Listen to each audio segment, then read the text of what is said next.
I'll have what she's having. I love relationships. I love romantic comedies. I love love. We don't know what Cinderella looked like because she's not real. Yes, they freaking got it. Really earn that happily ever after at the end. Change the writing. It's not that hard. Hello, fellow hopeful romantics, and welcome to another episode of What She's Having, presented by Meet Cute, where a glass of rosé isn't required, but it's certainly encouraged. I'm your host, Ashley Eskew, and our guest today is Olivia Cuartero-Briggs. Olivia is a prolific television writer for shows like The Arrangement on E! Oh, I really missed that. And currently Queen of the South, as well as a comic book writer, so much cooler than I am, well known for Mary Shelley Monster Hunter and the upcoming Silver Linings out May 12th. And if I may geek out, it looks so good.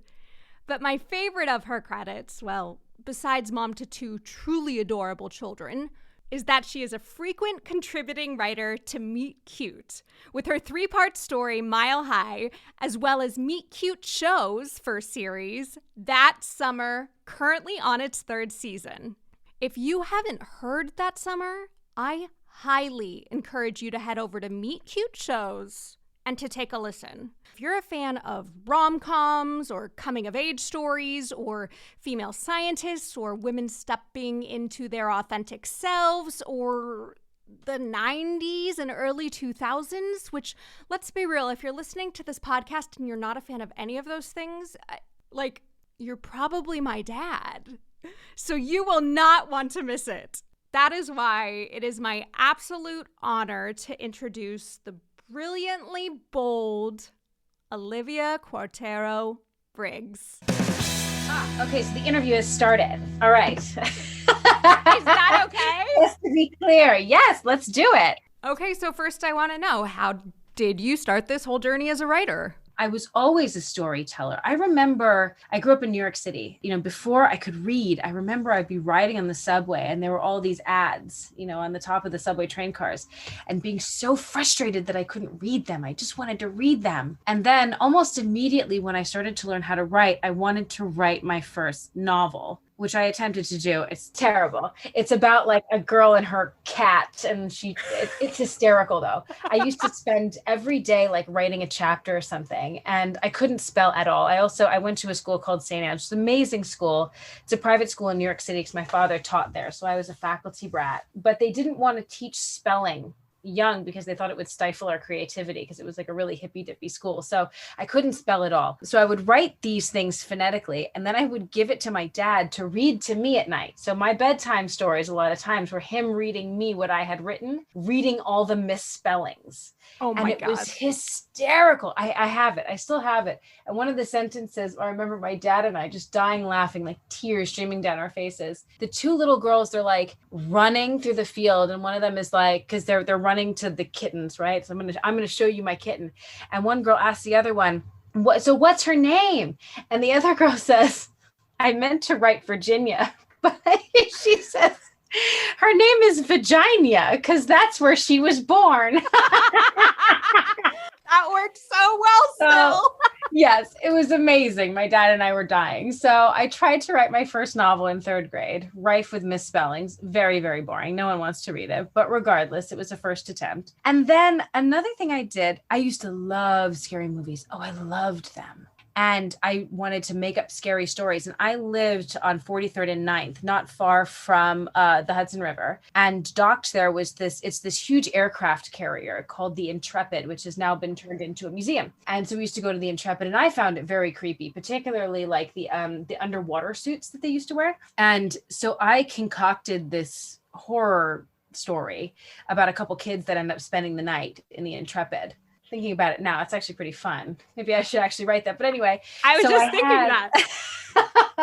So I had all my little classmates sit around in a circle. The teacher turned off the lights and I told the Intrepid to the class. And so that's my first introduction as a storyteller. It was much more theatrical. I like to create experiences for people. So not only did I try and write a novel, but I loved storytelling. And then I would do this weird thing in my room where I would like like I said, try and create experiences for people. So one of them that I remember designing was like a rocket ship. You have to keep in mind, my father was a set designer. So I grew up in theater. So this was like very natural to me. There was a chair in the middle of my room and I hung a curtain around it. And I had some sort of recorded thing in headphones. I was always recording things. So that would play. And then we had this crazy vacuum, with one of those like rug spinners underneath. And I would strap that rug spinner part to the underside of the chair so that when I turned the vacuum on, it felt like a rocket ship.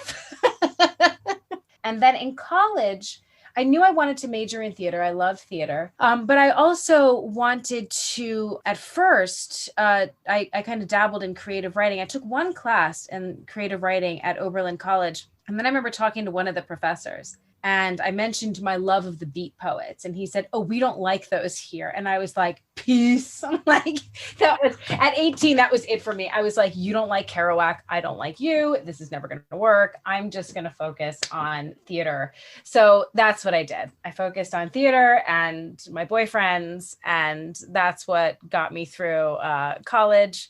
And then I immediately came out to Los Angeles after college and did exactly what my mother told me not to do. And I bought a shitty convertible in New York. And I drove cross country with my girlfriend and we broke down in Utah, which was terrifying. I had never met Mormons before and they were quite lovely. And they rebuilt my entire car for me in like the span of 3 days, got us back on the road. And when I got out to LA, acting was the focus and I was doing a lot of auditioning and I was booking little things here and there. But I was getting really bored waiting for someone to put me in front of the camera. So I jumped behind the camera and I started working in camera department, which it was fascinating for me. And I knew I could get into it because camera department was all populated by guys. And they thought it was really adorable that this girl in her 20s wanted to lug around equipment and set up cameras and stuff. And so I took advantage of that. And I was like, you think this is cute, but I'm giving myself a grade A education here and I'm making money. So joke's on you.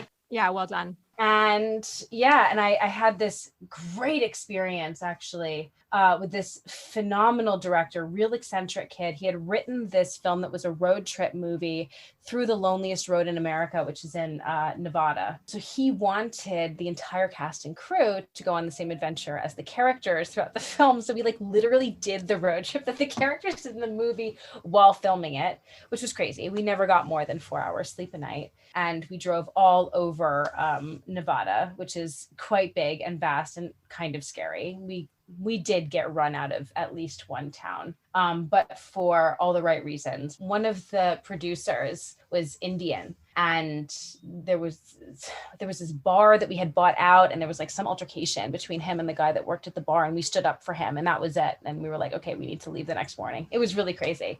Oh, so different than the Mormon experience. So different than the Mormon. They were really, really lovely. It was funny. They did attempt to speak Spanish to me at one point.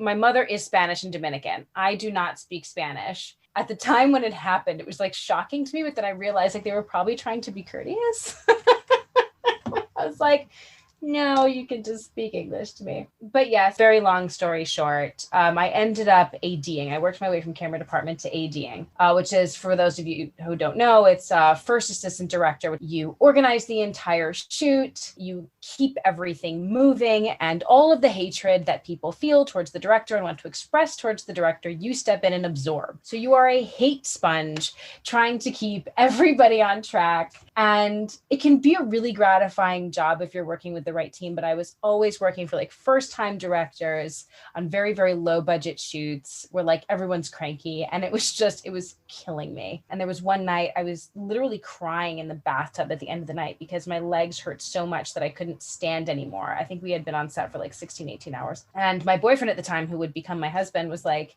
I don't think this is working for you. And I was like, it's not. And I knew if I were to continue on this path, I would never be able to have a family the way I wanted to and to have a life. And it was right around that time, serendipitously, that literally a trophy arrived on my doorstep. And I had won first place at the Flint Film Festival, Best Screenplay. I had submitted, of course, but I hadn't heard anything. I had no idea that I had placed, let alone won. And so I gave my tearful acceptance speech to no one in my courtyard in Hollywood. And that was it. That was the moment where I was like, maybe this thing, this writing that I've only ever been doing as a hobby, this thing that no one ever had to pay me for that I love, maybe that's the job and everything else is everything else. So I decided I was going to go back to school because I'm a big proponent of education, no matter how much it costs you. And so it took me 2 years, but I got into NYU. At the time, they had a campus in Singapore, and they said, well, we don't have room for you in New York, which is just code for like, we don't want you in New York. But this campus over here that no one wants to go to is desperate. So you want to go there? And I was 28 at the time. I wanted to get my master's before I was 30. So I was like, sure. Let's hit it. Let's do it. I got married 10 days before moving to a foreign country. And neither me nor my husband, our parents are not together. So like there was no one around to tell us, listen, the first year of marriage is really hard. Oh, wait, you're moving to a country you've never been to before and doing a graduate program. Like that's going to be really hard. We were just like, this is going to be like a honeymoon. And it was not. That's incredible. I mean, first of all, it's clear how wonderful a storyteller you are. That was just such an epic introduction. Oh, I could go on. Please stop me. I tend to babble. I loved it. But since this is a podcast about love and you brought up this incredible wedding story, how did you and Scott plan a wedding 10 days before you left for grad school? That's crazy. Well, the whole thing was kind of ridiculous because my husband and I met in January. At the time, I was spending my summers directing fully staged Shakespeare productions with teenagers, which was still, I think, one of the best things I've ever done. I made a documentary about it. It's called The Workshop. It was released in 2012. And at the time, the big platform to have your streaming movie on was Apple Movies, whatever, iTunes. That I'm like, what is that thing? So yes, it's on iTunes. You can find it there if you're so inclined. Yeah. So I was directing these shows each summer. And at the time I needed to find a new assistant. The assistant I had been working with was doing something else at the time. So I was like, I just met you. I love you. You're an actor. You're great with kids. Why don't you assist me? He was a phenomenal assistant. And we kind of decided that summer, we knew we were going to get married from the night we met. It's very, very strange. But we wanted to get married upstate. Because it's so beautiful. It's upstate New York. It's the Catskill Mountains. My godmother has a beautiful house up there that I've spent all my summers in growing up. So we knew that's where we wanted to get married. So it was like, well, we can only get married during the summer, right? So time goes by. Obviously, I wasn't like expecting him to propose right away, but I did tell him that when he did propose, I wanted my mother's a jewelry designer. Her company is Olivia B. Jewelry after me. And I wanted her to design my ring. So he gets in touch with my mom. I'm not exactly sure when this was, how long we had been dating, but it takes my mother forever to get this ring done. She's being a total perfectionist about it. She wants to like source the right stones and blah, blah, blah. And then once it's made, she doesn't feel secure sending it because, oh, what if it gets lost in the mail and the insurance, blah, blah, blah, blah. So Scott is losing his mind. I don't know any of this is going on. And I'm losing my mind too, because like the deadline's coming up. If you don't propose soon, we can't get married over the summer, right? We have to get this done. This is what we said we were going to do. So I'm like, I'm such a jerk. I had this other little gold ring from something and I just put it on his nightstand. And I was like, listen, if the ring's not done, here's an option. And so, okay, I've never told this story out loud, but it's worth it because I know this is a podcast about romance. So, okay, I love my husband to death, but there's like some areas. Oh gosh. So I'd put put that aside. I'd put all this pressure on the poor guy. My mother's not getting this ring done. He doesn't know what to do. So it was like one of those days where we're having sex in the middle of the day, which is kind of bizarre now that I think about it 2 kids later. Cause like, what's that? But so he starts to kind of like slow down and he's like looking off towards the nightstand. And I'm like, what the hell is he thinking? He starts to reach over towards the nightstand and I'm like, oh my God, he's going to do this now. How am I going to tell anyone? This is not a story I can tell. And he's like, no, will you marry me in the middle? And I'm like, no, what am I going to say? No, though. I want to marry the guy. We got to get things going. I wanted to marry him since I met him. So of course I said yes, but it's like, oh my God, how am I ever going to tell the story? So yes, tearful, whatever. I'm like, Scott, what am I going to say to my mom? Thankfully, my father has never asked. So yeah, that's the story of how my husband proposed. And then in terms of the wedding, We did the entire thing ourselves.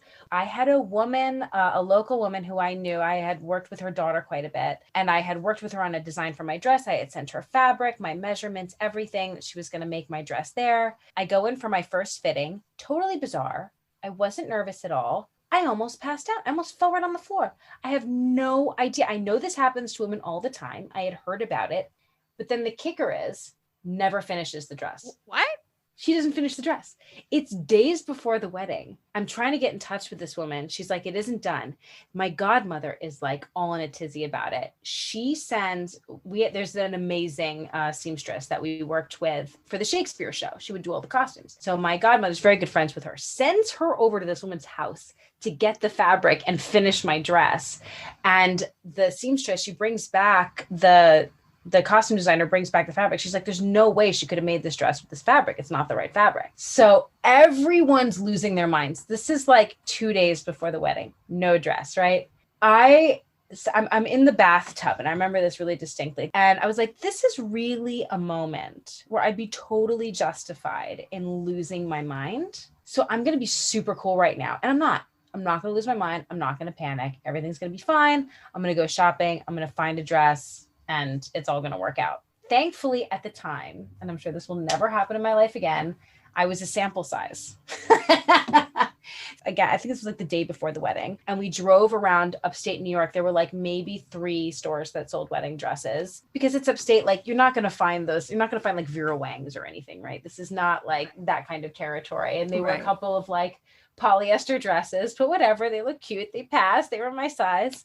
And so I ended up having one for the ceremony and then one for the reception, which was good because we had a dancer friend choreograph a dance number for the 2 of us to hire and hire. My dad surprised us by renting a tent, which was phenomenal because it ended up raining the entire day, but it was great because it was so intimate. You know, we were all in this tent on my godmother's front lawn of her farm, and we were all trapped in there together in the rain, and the food was absolutely brilliant. It was the best thing about the wedding and what we spent the most money on. There's this wonderful man in the Catskills. His name is Jonah, and he owns the Quarter Moon Cafe, and his mother owns the Good Cheap Food next door in Delhi. And between the 2 of them, they've like totally monopolized the awesome food market in the town. And we had like salmon and brisket and lots of cheese and lots of booze. It was fabulous. And a lot of my students came, my Shakespeare students, and we told them that they could spend the night In the farm. in the wedding tent. Love that. Yes. So they all brought their sleeping bags. So after the reception was over, they had, you know, a little like camp out in our wedding tent. And then, 10 days later, we were flying to Singapore. Whoever is writing the screenplay of your life is nailing it. Or just has like a really good sense of humor, because that like dress fiasco was a little insane looking back. I mean, I'm also still thinking about the sex proposal. Like, it must have been great sex for him to be like, this is the moment. Not even after, but in the middle. This is the moment. In the middle. Or like it was like so subpar in that moment that he was like, how can we mix things up? I'm bored. Oh my God. God bless him. I love that. Yeah. So you've worked in many writers' rooms at this point, but one of your first was the arrangement. Yes. I'm so curious, what discussions about love and relationships were going on in that room? Well, that's what's really interesting about that show, and why I really, really wish that it had continued. It was so unfortunate that it didn't. It was a bit of a shakeup over at E! When they decided they didn't want to do scripted anymore, because the relationship between Kyle and Megan, you know, and Jonathan Abrahams was the showrunner for that. He really wanted the romance between them to be real. Everything else in their world could be plastic, could be fake, because it was Hollywood. But between them, it was a real romance. They were really falling in love. And so it was really a delicate balance of incorporating all of these dark elements of their world. What's true, what's not, who's out to get you, you know, who's really true to you. But at the center of it all is a very, very real love affair with real stakes and real consequences. And it's smart, because without that, I mean, the show never would have worked. You needed something that was authentic and true in order to establish the stakes of that world. And so that for all of us was the pivot point of the entire series. You know, we can get as dark as we want and as weird as we want. Jonathan is a huge proponent of weird, which I love. I mean, anytime someone had an off the wall pitch, and I had a lot of off the wall pitches, you think that they're just going to get thrown in the garbage, or everyone's going to be like, you know, what are you talking about? And those are the things that would really make Jonathan sit back and think. You know, he really likes the weird, and he embraces that in all of his writers, and it's why we're there, because we all have our own unique weird. So yeah, you could get as weird as you want, as dark as you want, as long as you recognize that the stakes surrounding this love are very real, then that's where the show lived. And then what was it like transitioning from that, more that soapy thriller romance, to Queen of the South? Yeah, Queen of the South, there's definitely not a romance at the center of that. Although I got very lucky. By the time I came on the show, there is not a spoiler alert because episodes have aired and you already know it. There is a romance between the characters of Kellyanne and Pote. And that's really fun because it is such an unlikely pair. And not only that, but Kellyanne she's the levity of the entire show. There aren't too many characters that make you laugh in Queen of the South. It's just not the nature of the show. Right. Anytime she's on screen, there's never not a high stakes moment in Queen of the South. It's just how it's built. But you can always get a laugh out of her. She's chatty. The character herself has a sense of humor, and she's also a bit of a fish out of water in this world. She's like a cousin Greg from Succession. Yes, except she's not a loser. Totally. But I love Greg, don't get me wrong. I mean, Greg is my favorite. I actually have a t-shirt with Greg on it. It's something about, oh my God, to make a tomlet, you have to break a few Gregs. Oh my God. You remember this line from the show? Yes. Okay. Yes. Oh. I love them. They're my favorite. But I love Kellyanne. I always loved her, and I loved writing her because more and more I found that my sensibilities as a writer, I'm moving into a lighter territory. It doesn't mean that my work will have any less stakes, but I do like incorporating humor. So I got to write a lot of scenes between Kellyanne and Pote surrounding, you know, what's happening in their lives. And yeah, everyone will know by now that Kellyanne is pregnant. But, you know, fans will know that in Queen of the South, there's also some underlying romantic tensions between Teresa and James. And they have a nice big arc for season 5. And I won't spoil anything for anybody, but of course we would be very irresponsible writers if we didn't pay some of that off. So for those of you out there who are Queen of the South fans, you can expect a little juice out of that relationship. Oh, nice. I can't wait for that. That's a fun romance. It's really, it's sexy when you see a romance between two people who are trying not to be together. I mean, that's always really fun, trying to resist one another. Right now I'm watching Carnival Row, and I just started it. I've never seen Have you that. not seen that show? No. Oh, What it's is it? Orlando Bloom, and I'm forgetting the actress's name, but she's gorgeous, and she's a fairy. Wait, is that Cara Delevingne? I think I've seen the trailer. I think so. With Yeah, her little yeah. pixie cut. I might be Yes. saying her name wrong because No, and you've got her haircut right. I'm so curious, how is writing for television different from creating and writing for a podcast? Well, I started in TV first, and podcasts came into my life later. I think the biggest difference with the podcast is obviously there's no visual component. So the little tricks of the trade that you can kind of rely upon in a visual medium, you don't have anymore.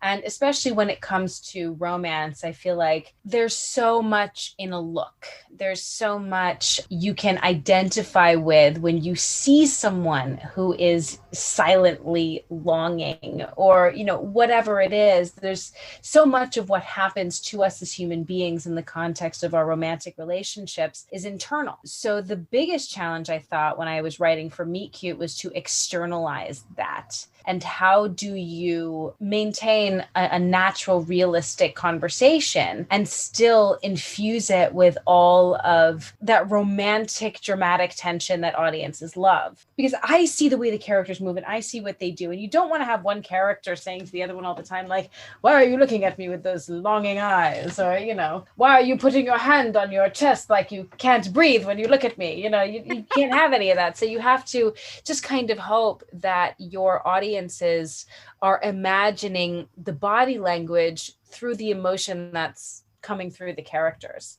There were a few amazing moments where, with your work specifically, I felt like you put me in the world so directly. But before I fangirl out about that summer, where did the idea for it come from? Well, initially, I had talked to the folks at Meet Cute about doing long form stories. And it was something that they were really interested in doing. And we needed a concept that was kind of consistent with the brand, obviously, but something that we could, it could go on for as long as we wanted or as short as we wanted. So we agreed that we're going to do 6 15-minute increments that would constitute a complete story, but we could then pick up with them, later on. So I pitched them a bunch of different ideas, but this one specifically, I've always wanted to write something about teens during the summer. There's so much content out there with teens in high school. Like, school is just this definitive part of life. But I find when I look back on my childhood, the moments that really defined me, the times that I changed the most, grew the most, that all happened over the summer. Summers were epic when I was younger. I was always like doing Shakespeare and goofy stuff like that. But the romance, specifically, the romances that happened over the summer, those are the ones that really, really stick with you. And so I thought, why aren't there more shows that just take place where we keep picking up with these kids summer after summer of their lives rather than school year after school year and skipping the summer? That's a great point. And in terms of the time of it all, technology has moved so fast that I find I really don't know what it's like to be a teenager right now. I of course I can imagine it, and it would certainly be a challenge writing about it, but so much of their lives is wrapped up in social media and kind of promoting themselves that way and that content. And because I used to work with kids, some of them are friends of mine on social media. Some of them I've had to unfriend because I look at the things that they're posting sometimes and I'm like, oh my God, like this is out there forever. Like, cool it, put your boobs away. I don't know. It makes me very nervous, but I feel for them. I thank my lucky stars that social media was not around when I was a high schooler, because Lord knows how I would have speared myself for life. I think cyberbullying is super insidious and really scary. And not only that, I mean, the threat of school shootings, don't even get me started. I don't know what that's like. I have young kids and I know my own anxieties with sending them to school each day, but I don't really know what it's like to be a teenager now. And when I thought about that, I also thought about, well, teenagers today don't really know what it was like when I grew up. Also, the 90s are hot right now. Let's not kid ourselves. So I thought maybe young people out there would want to know what a fogey like me experienced in high school. Please. And also I kind of wanted to celebrate the fact that, I did grow up in New York City. The streets were my playground. And I think it's a really, really unique way to grow up. And we went back and forth on whether or not it was going to be a period piece. And for me also, because we're dealing with a podcast where I feel like, again, if you have a phone conversation in there, you're not seeing both sides of it. I wanted the story to be analog. I didn't want to have to deal with too much technology with a medium that's already simplified, right? Because it's only audio. And so I thought it would be a really clean way to do it. And because we have music, that we could still convey the tone and the feeling of the time without that. So that's where the concept came from. And they went with it and gave me a lot of freedom in crafting the characters and the story. And it was really a fun ride. Do you relate to any of those characters? Val, Izzy, or Natalie? Well, let's see. One of them is a Latina, one of them's a writer, and one of them is a jokey prankster.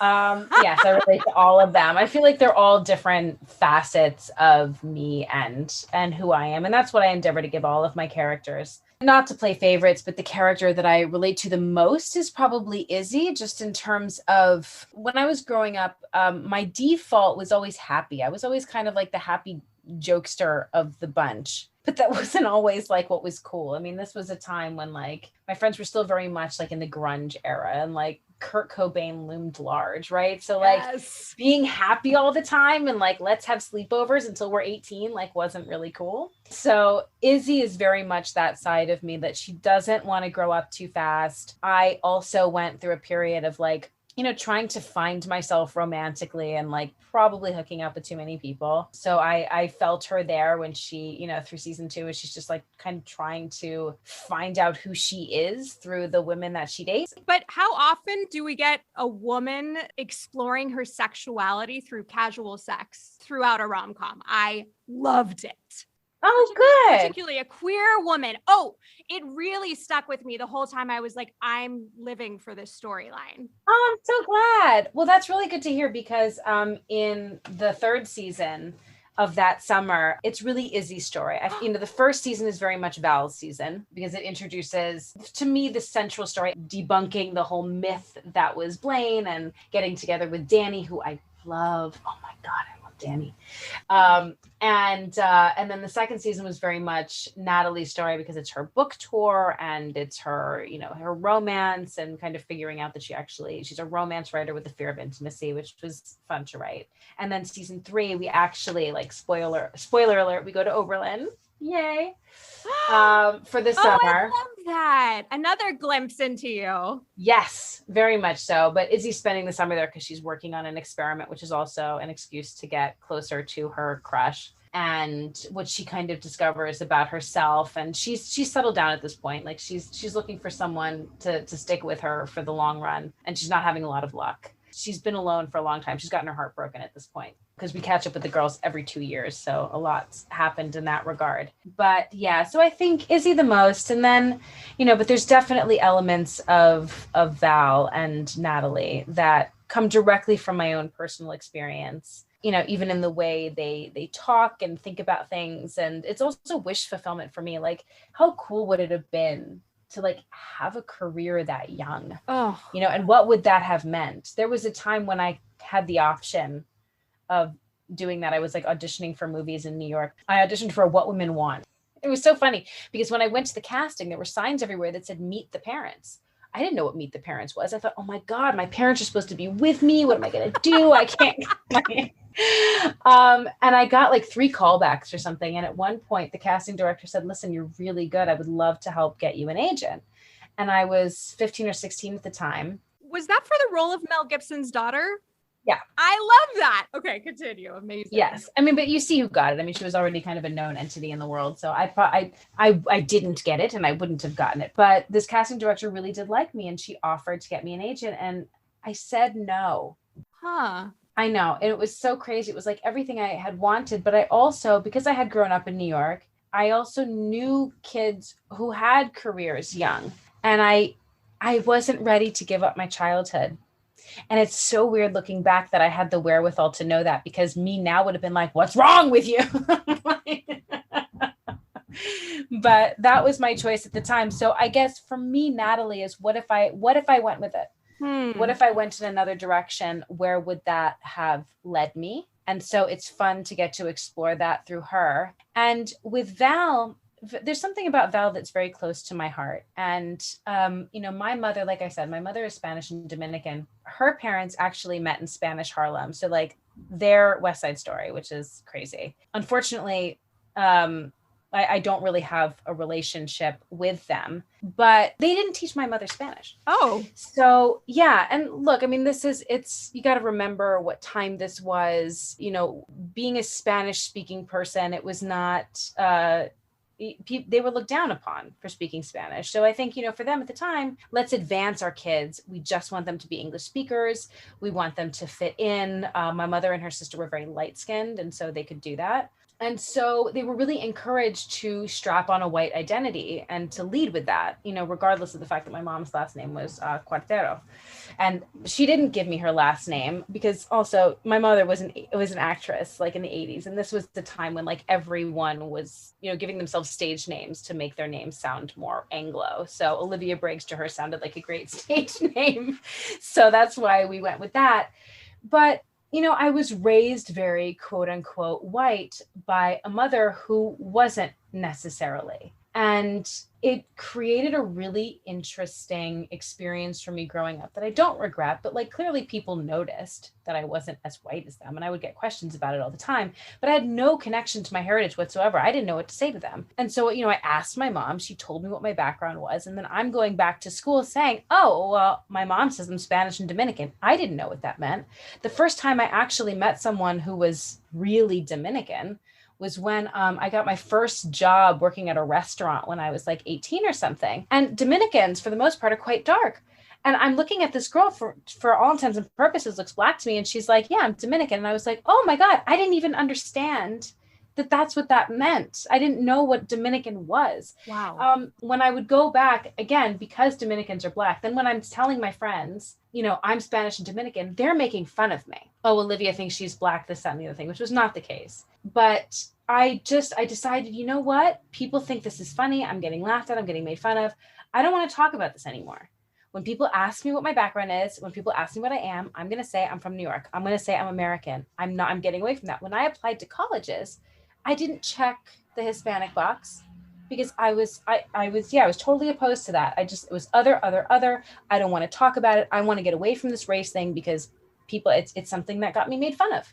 And so it took me a really long time, actually until like a couple of years ago when I took my mother's name back and put it onto my name professionally. My mother's always been my biggest supporter in my career. And I thought it was only right that that I should be representing her as well as my father when I put my work out into the world and accepting, okay, so maybe I didn't get to know my grandparents. Maybe I didn't get to partake in what it really is to be either Spanish or Dominican, but I am Spanish, Dominican, and white. It is part of what I am. It is part of my experience as an American, but owning that has been it's been a very, very difficult struggle for me.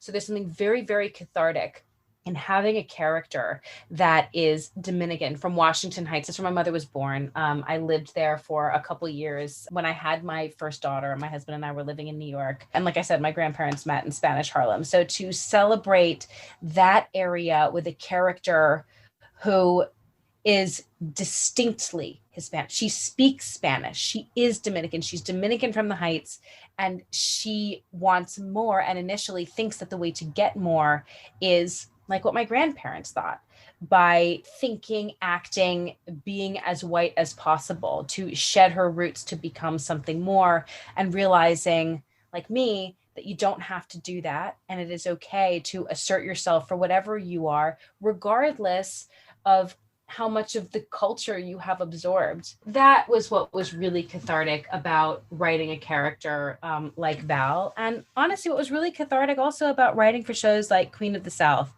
getting to safely embody Latinx characters. And in doing so, I think it's really helped me say out loud that I am a Hispanic person.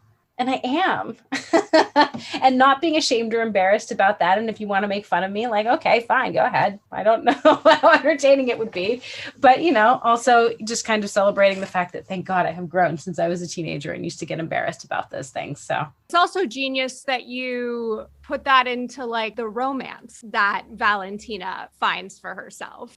Mm-hmm. The romance that she finds with Danny is touching on exactly the transformation that you're speaking of, really embracing her roots and where she's from and who she is, as opposed to denying that. Is there anything you can tell us about the recently released season of That Summer, which will be the first series to be released on Meet Cute Shows? Oh, that's awesome. Yeah, season 3, like I said, it's going to take place at Oberlin. You're going to see the return of some beloved characters who you might not be expecting. But one who comes in very early is Aura Tomlin comes back, which I'm really excited about because I really liked the actress who played her in season 1. Love her. So she's got a cool role in what's about to happen. And we're still predating Facebook, but Izzy is a computer science major, and she has constructed basically like the first online dating system, which is very simple, but it's just an online platform where users can anonymously date one another as part of this social experiment that she's conducting with her roommate. So what's fun about the upcoming season, something very different than we did in previous seasons, is that we are dramatizing texted conversations. But what's super fun about it to me is that the characters don't know who they're talking to in the system. Everyone is anonymous. Oh. So sometimes they're talking to characters that they know, that we know, but because they are imagining them differently within the program, you have a completely different voice. So this is the kind of season where you can listen to all the way through, but then you might want to go back and listen to again once you know who's who within the dating system. And listen to again, then you'll be like, oh, of course that was Natalie the whole time. How did I not know that was Natalie? Or of course that was Val. That was so her voice. I didn't get it, So there's going to be some fun elements like that in there.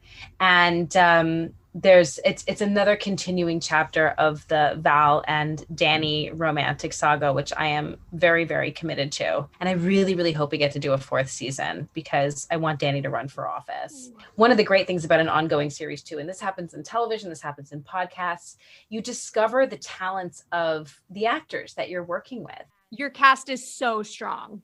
They're great. So and strong. The actress that plays Izzy, she's a singer. And I thought, and I think she's also done some rap stuff. So should things continue, I'm fantasizing about a rap battle between Danny and Izzy as part of Danny's campaign for office in New York City. Shut up. I know, but that'd be so fun. So meet cute gods, make this season 4 happen because I want Danny to campaign and Izzy's going to be like his right-hand girl. Because that's the cool thing about this too, is it's not just the relationship between the girls. These guys that they date and have these love affairs with, or girls that they date and have love affairs with, become a part of their little family, much like, happens in life, and getting to see those relationships continue would be super fun. Oh my God. I love this series so much. Thank you. Yeah. Oh, truly. I was binging it yesterday and to prep for this. And Andrew was like, what is this? What is this? And he was like, this one's different than the other ones. And I was like, Olivia wrote it. And he was like, oh, that makes sense. Oh, thank you, Andrew.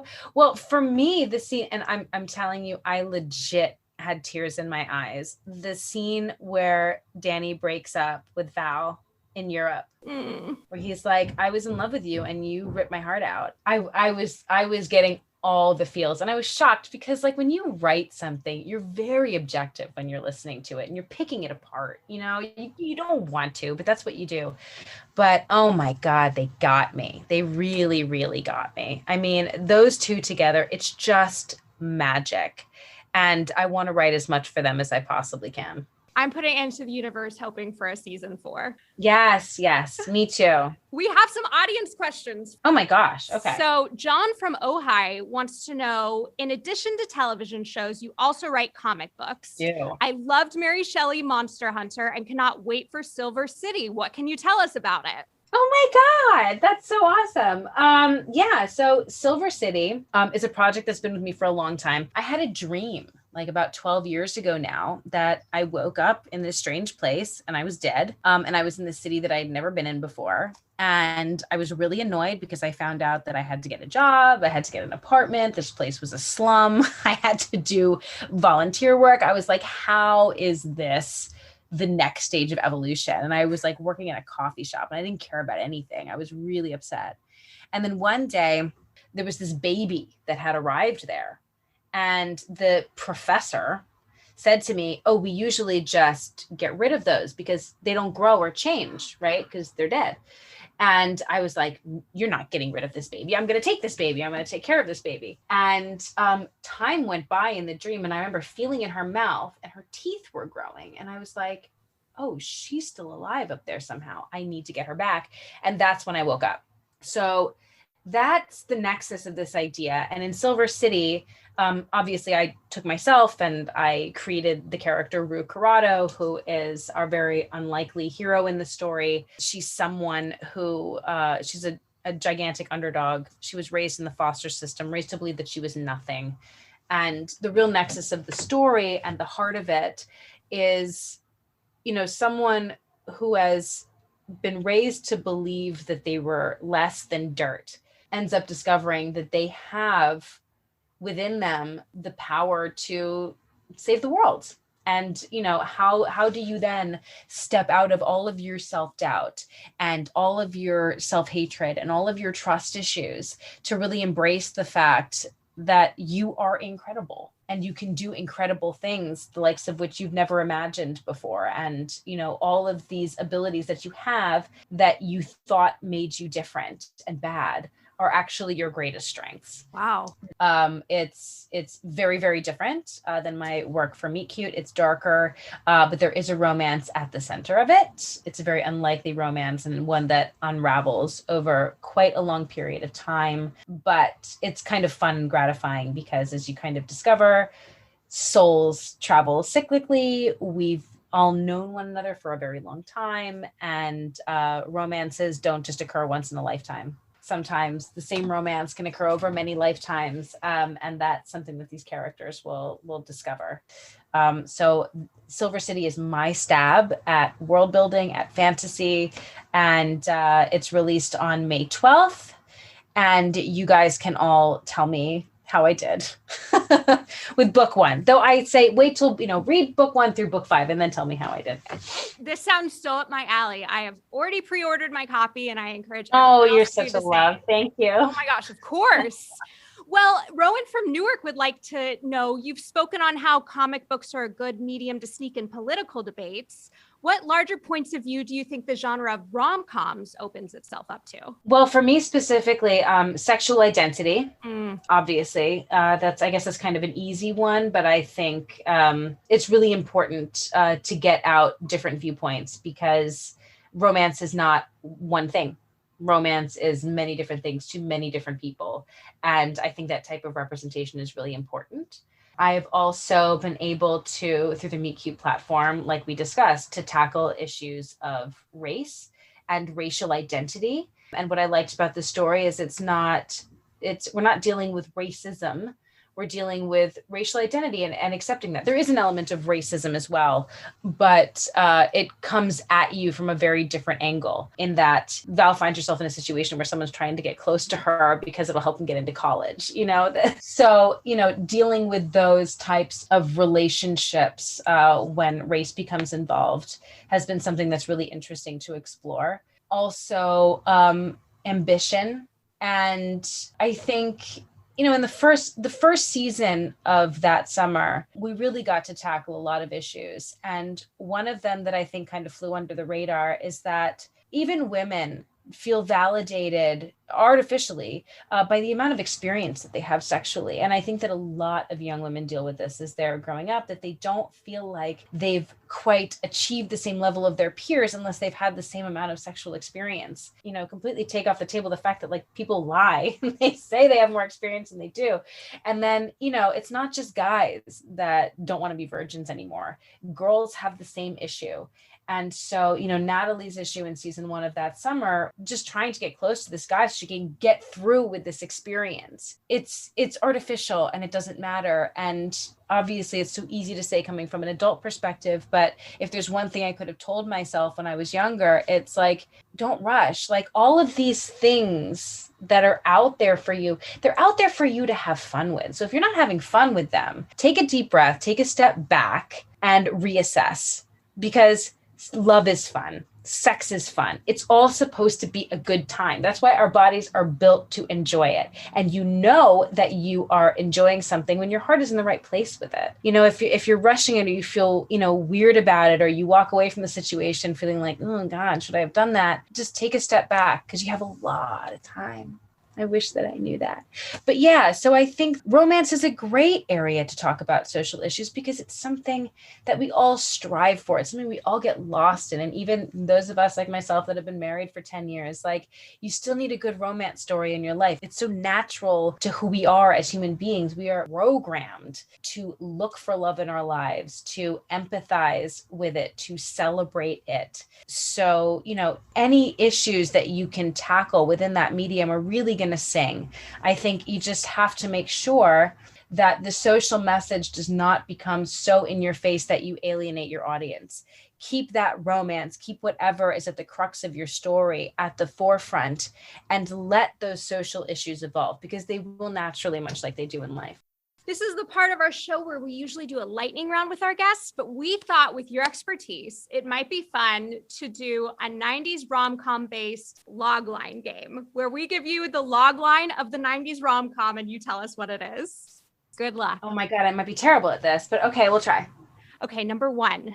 A high school jock makes a bet that he can turn an unattractive girl into the school's prom queen in just 6 weeks. Oh my God, Freddie Prinze Jr., She's All That? You got it. Okay. Amazing. Off to a good start. Okay, number 2. A pretty popular teenager can't go out on a date until her ill-tempered older sister does. 10 Things I Hate About You. Nailed it. Okay. Yes. Here we go. 4 teenage boys make a pact to lose their virginity by prom night. Oh, is this American Pie or something? Yeah. God, that's what that movie's about? That's what I said when I found the logline. It wasn't about the pie episode? That's like all I remember from that. Wow. Okay. That and Eugene Levy's eyebrows. Okay, now a coming-of-age teen comedy that is loosely based on Jane Austen's 1815 novel Emma with a modern-day setting of Beverly Hills. Clueless. 4 for 4. Nice. That was all the Beverly Hills. I had no idea that was Emma. I had no idea. I was like, I'm never going to get this. And then you said Beverly Hills. Yay. Oh, I'm so impressed. We're going to chicken dinner. But you know what I watched the other day? What? Which I realized is one of the best rom-coms I've ever seen. And I can't believe it because it's an Adam Sandler movie. 50 First Dates is a beautiful film. And it is a film. If you can, look outside the really kind of racist depiction of a Hawaiian man by, what's his name? The one who's like always in those movies, Rob Schneider. Rob Schneider, it wasn't his fault. It was the time, which is unfortunate. And so that's a little cringeworthy. But the romance between Adam Sandler and Drew Barrymore, it's just beautiful. It was playing at the drive-in. They have this little pop-up drive-in in La Cañada, and I took my daughter to see it. And it's like such a sign of the times, right? So we're like in the car. It's like COVID, obviously. I'm like, I'm always like sanitizing my hands. I start crying. I'm wiping the tears away. I get sanitizer in my eyes. No. So now I'm like really crying. My daughter's like, are you okay? I'm like, it's just a beautiful movie and my eyes are on fire. Finally, what is the greatest act of love you have ever witnessed? The greatest act of love. Wow, this is a big one. That I've ever actually witnessed. To take it back a little bit, there was this night we were in New York City. It was over the summer. It was like in the middle of COVID. And my daughter and I, she's almost 7 now. She was 6 at the time. We like to have like mommy-daughter dates, but it was hard because it's COVID, right? So there weren't that many restaurants that were open in the city. Of course, we had to be dining outdoors. We didn't want to be around that many people. And she's a very, very picky eater. So we settled on this Thai restaurant, which I could tell she wasn't wild about, but like she likes rice. And I'm like, they have to have rice. She didn't end up liking the food. I was really frustrated because I had spent money on the food and she didn't want to eat it. We had planned this whole night, and like she said to me, she goes, well, let's just go home and tell everyone we had a great time. And I said, no, Quinn, it's okay. It's okay that we had a bad time. Let's just accept that we didn't have a good time and we'll just move on from this, right? And so recently we went out together again, and it was like comedy of errors. It was like everything was just going wrong. And we were trying to go to another drive-in. And it was, we were going to see Ferris Bueller's Day Off, and it ended up being much further away than we thought. And there was traffic, and we had like gone to pick up food, and like the orders were wrong. It was just this big mess. And I was getting really frustrated. And we, I think as we were driving or something, I said something to the effect of like, Quinn, we might have to just accept that this is going to be another time where we just have a bad time.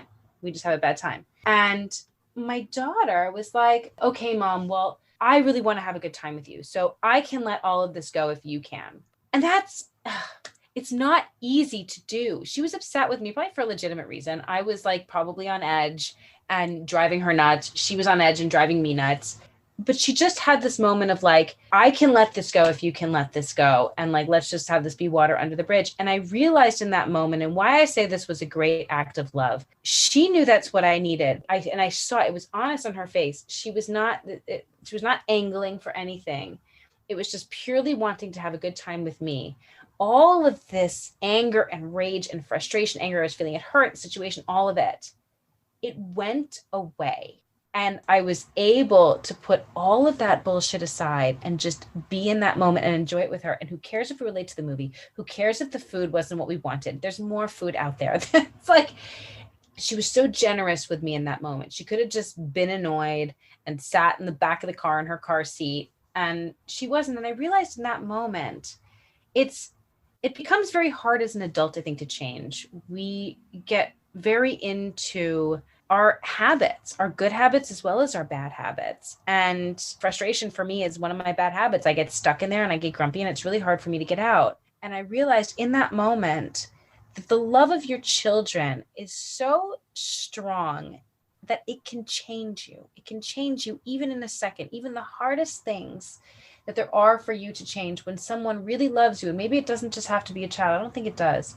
When someone really, honestly, unconditionally loves you, it can change you in really, really profound ways that you never thought you could change if you just open yourself up to it. So I don't know if that's like the most profound moment of love, but I do know that the experience of having a child, and they're not all the time, but there are these moments where you realize how much your child loves and cares about you. And of course you remember because you completely doted on your parents as a child. Of course they do. But those moments are they're so strong and they're so honest and they're so pure that if you let them, they can make you a better person. And I think anyone, tiny, young, or old, or somewhere in between, that takes the time to put all of their shit aside to help you get through a moment that you're having, I mean, that is such a genuine act of love. I don't know anything that's more giving than that, to put your own shit and your own frustrations aside to make someone else's time a little bit better. And I endeavor to be more like my daughter every day in that regard. Me too. I want to be like Quinn now. I know. She's a really good kid.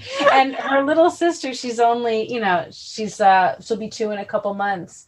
But she does something even the older one didn't do. I mean, just today I'm doing dishes in the kitchen and she toddles over to me and wraps her arms around my leg and just says, "I love you," just to let me know.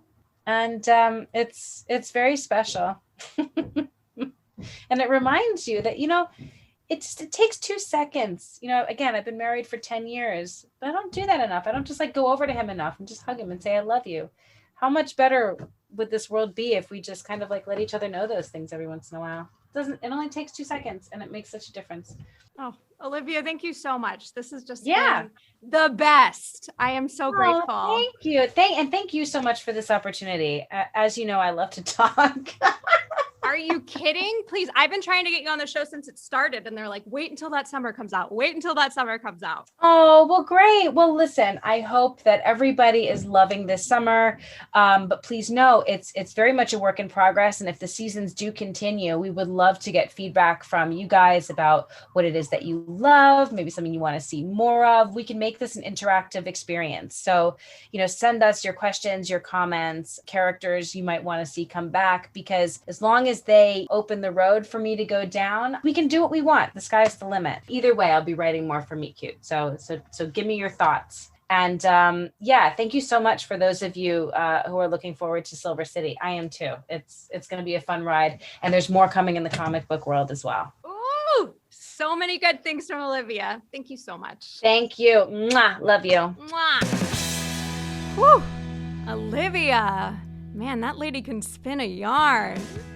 Okay, you heard it here first. Run, don't walk to Meet Cute shows. Subscribe and listen to all 3 seasons of That Summer, available wherever you get your podcasts. Oh, I wish I was an Izzy like Olivia, but I think we all know I'm a Natalie at heart.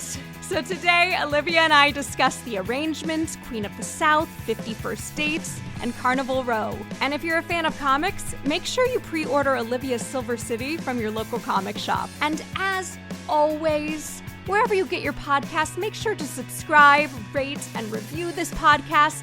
And, write to us on Instagram at MeetCute or on Twitter at ListenMeetCute.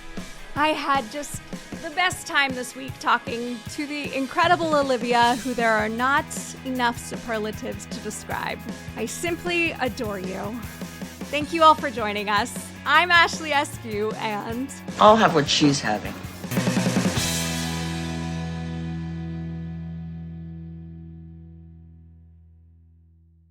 Hi, Meet Cuties. We're so excited to let you know that you can now binge our newest series, Influence, exclusively and ad-free on Wondery Plus. It's Meet Cute's modern adaptation of Jane Austen's Persuasion, and we know you're going to love it.